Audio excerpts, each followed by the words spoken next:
opening of schools. So today, the 11th, we pick up the mantle and run with it. So as Uganda's 2026 school calendar does begin, debate is resurfacing on whether our education system still mirrors colonial priorities rather than the national aspirations. Globally, we look to UNESCO estimating that nearly 90% of children in sub-Saharan Africa cannot read a simple text, and this is by the age of 10, raising urgent questions about relevance and quality. So Uganda's formal education system, shaped between 1894 to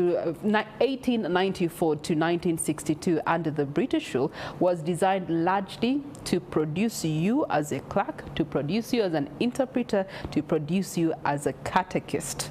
Not an industrialist, not as an innovator, not as an investor. So joining me to break down where we actually lost it and what are the windows of opportunity to redirect us to a better population that can contribute to the social and economic development of our country is Patriot Sempewa, who's here with us in studio. Patriot, good morning to you.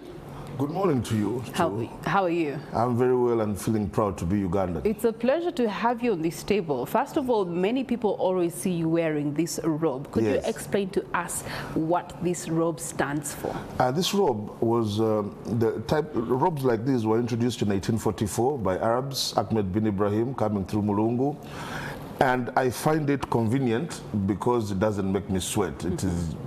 It's black, first of all, and it represents what I stand for, African pride. It has nothing to do with religion. Okay. All right. All right. That's interesting. So having criticized the robe, let's criticize the education sector that we're looking at today. It's been largely looked at as a system in Uganda that is colonial-centered. What specific structures or philosophies are pointing to this right now? Good morning, fellow Ugandans. Good morning, all the headmasters, teachers, and everybody who's educating our children. If you went to school before 2020, I pity you, because what you were told... What 2020 mean? If I completed the whole education cycle up to university? If you went to secondary school before 2020, what you were told was the old curriculum. Now, in the old curriculum, like you've just said, people were trained, one, to take orders. Two, instead of telling you about you, they were teaching you about them, you know, their prairies, their mannerisms, things like monogamy, things which are not African. So we ended up getting Ugandans who know more about the prairies, who know more English than their own languages, all right? The old curriculum was not designed to help you think. So you are trained like a policeman, take orders. 1 + 1 is 2 and that's it. And then at the end of the day, you were given an exam and you were considered bright if you did well in that exam. Irrespective of what you can do or how you can express yourself, that wasn't their concern. So that old curriculum can explain many of the problems that we have today, including inferiority complexes, including this marginal propensity to consume imports, okay? In the old curriculum, there was nobody telling you about patriotism. No, instead, they were telling you to sing the mighty anthem of England. Oh, great, just Queen, that song. So, luckily, our government, one of the gains, actually, which I didn't hear about in the elections, was how government has addressed this. I don't speak for government, but I give credit where it's due. This colonial method of teaching, especially, the problem is they did not start with primary. So in primary, you don't expect much change, but in secondary school, right now, teachers in every subject, okay, are being encouraged, like for example, history, where I speak for, even in the exam, okay, you state the fact and then you ask yourself, so what? how has this impacted me? But before we get into some of the reforms that have come through government to address the issue at hand, just to help people understand how bad what we inherited is to us. We were earlier talking about the element of unemployment. So referring to how we were designed as a people and a culture before colonial and post-colonial, and how that contributes to unemployment, which was never a song for the African person. Thank you very much. To the average Ugandan listening, unemployment is a new phenomenon in Africa. We had no unemployed adults. Why? For example, my father was an industrialist, okay? And in fact, during vacation, he used to take me to his factory, and I would learn how, because we used to make roofing tiles in Nakawa. He used to teach me how to mix the mixture, how to sell, so that he was sure by the time he died, that's what I would do. And then, in fact, that's what my brother is doing. So if your father was a fisherman, you went with him to the lake. There was no exam. You mess up, you're gone in the lake. Practical stuff. So people grew up taking up the professions of their elders. It's what they call a magiza maganda. Exactly. So we had no unemployment at all. Colonialism. People sat in Berlin and then came to colonize us. And they introduced courses we don't actually need.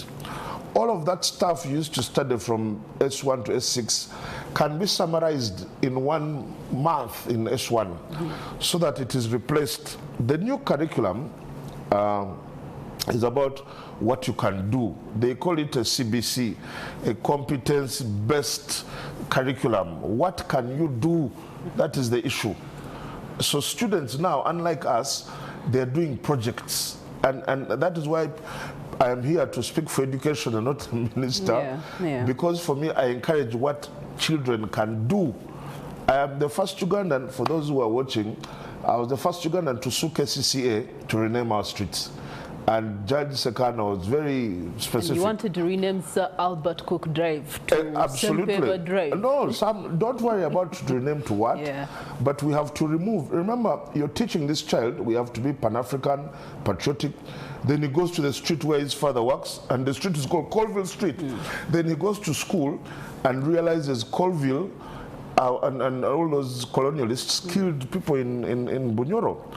So with my colleagues, we sued government, and I want to inform you this year we are going to go back to court to rename Lake Victoria, Lake Albert, and all of that nonsense. But more to that, in history, for example, kids are doing projects, real projects that solve existing problems using the knowledge you get in class, which is totally new.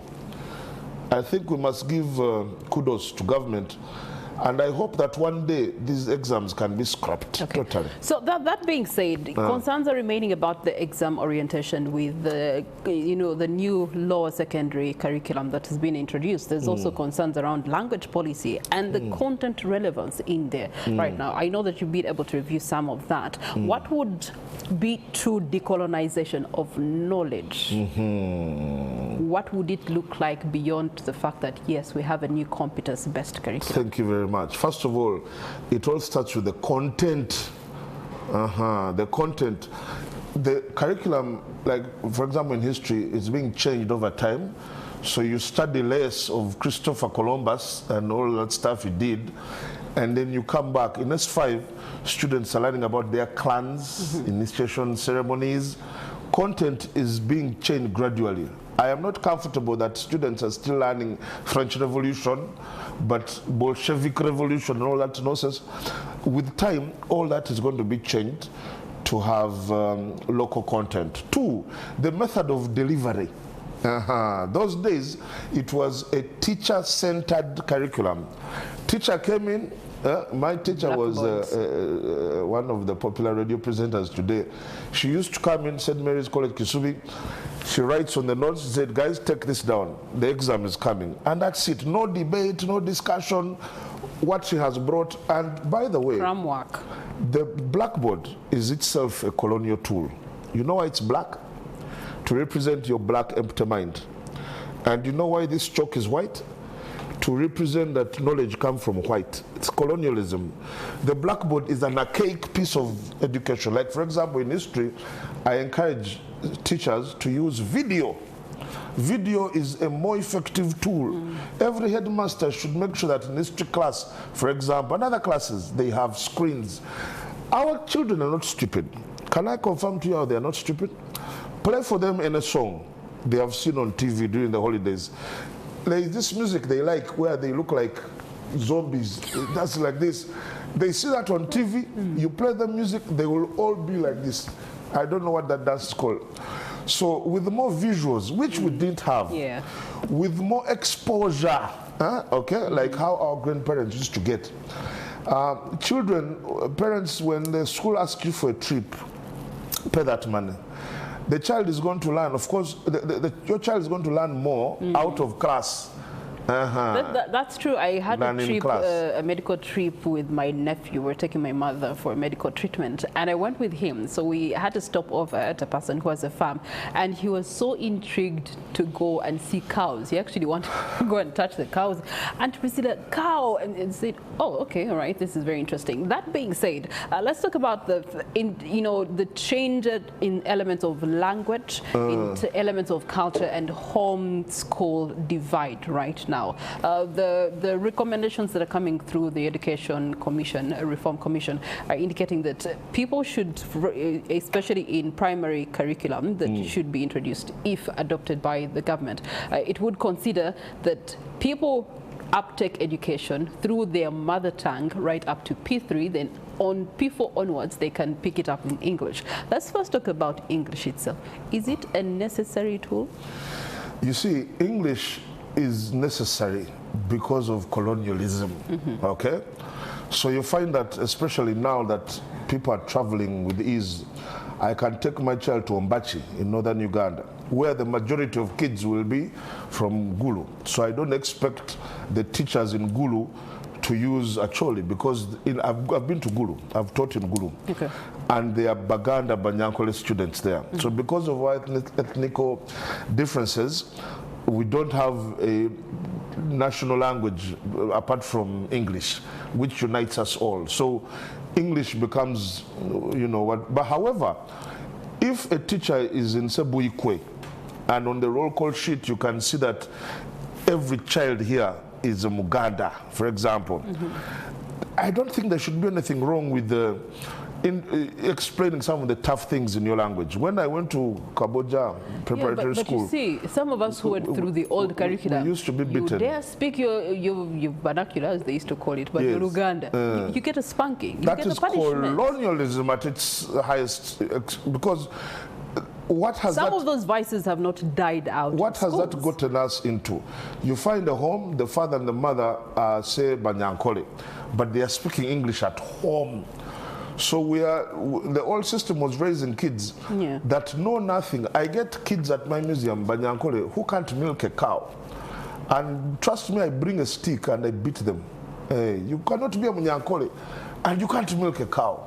You know, it doesn't add up. So the new curriculum is a blessing to us. The only other challenge is, for example, the arts teachers are being paid the peanuts. Away from the payment, the payment is a discussion for another day. It's a motivation. There's commitment in the next financial year for an increment of about 20%. 25%, Let's go back to the uptake of knowledge, especially with the culture that we are as the people of Uganda. And I see it in as much as we're looking at it as education, and education for us thinking it starts from school. Education, Sempepo, starts from home. Absolutely. If your parent is addressing children in English, that means your grandmother now has to pull out all her little English in order to talk to the grandchildren. And that is where the elements of educating our children start from. What do you say of our current nurturing system, right from the family setting, that is empowering colonialism over nationalism? I don't want to blame fellow parents over this matter, because the hustle, the hustle makes us pushes us on the move all the time, so you get very limited time. You know what? Charity begins at home. So if my parent does not use Luganda with me at home, and then I go to school and you're forcing me to learn Luganda, do you see how that's challenging? There is a challenge, but at least we can start somewhere. There is no particular program for parents. You know, they will tell you they are so busy looking for this and that. But what can we control?